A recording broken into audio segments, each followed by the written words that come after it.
It was interesting for me to watch it because everything that I'd seen on it was, of course, just what I'd see through the news. And like you said, the news shows these events through a totally different lens than from how people on the ground, actual citizens, see it. Yeah. And so, well, given the fact that you were downtown, right in the middle of everything, did you start recording with the thought that you were going to make a film out of this, or did you start recording just for your own personal? I mean, we knew it was coming. We knew it was coming because of what was happening in Tunisia. We knew it was inevitable that it would come to Egypt. We didn't know when. We didn't know in what form.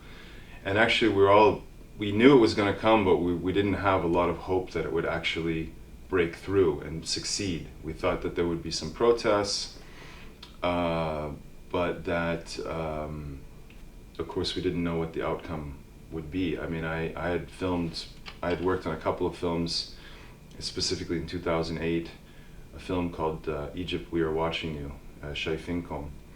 And there was an effort to try to get people out in the street, but there was a massive secret police and army presence that really just stamped it out. And I had experience with that. I had experience filming that and being intimidated and really seeing the security services at work. So I was a bit, you know, kind of guardedly pessimistic about the form of the protests that would come to Egypt. But nonetheless, we were ready for something. We had our cameras literally on the desk, charged before January 25th. In case anything would happen, we knew we just needed to get out there and start filming from the first series of events. And that's really what we did.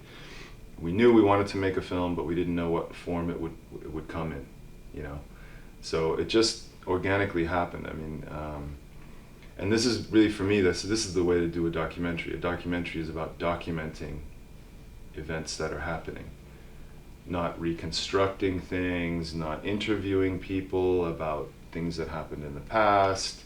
This is not interesting for me, even though it's become quite a standard way of making a documentary, because it involves writing a script, it involves doing research, it involves a lot of sculpting of the story before you even start to film. And to me, that's not documentary. That's, I don't know, something else, docudrama or whatever you want to call it. We just knew we had to be in the right place at the right time, but we also had a problem, because for me, I was figuring it out. Like, usually I'd like to try to tell these stories from a very personal point of view. It was happening so quickly, we didn't have the ability to actually find characters. So we had to become the characters. We were stuck at home at night. There were a lot of conversations, a lot of emotions. I had to film that kind of stuff because I really didn't have anything else to do except freak out. So, and of course, these were very intimate moments at home amongst our friends and people that we care about. And I think that evolved into trying to find some kind of common ground between what was happening on the street and what was happening in the home. So that's really how it evolved.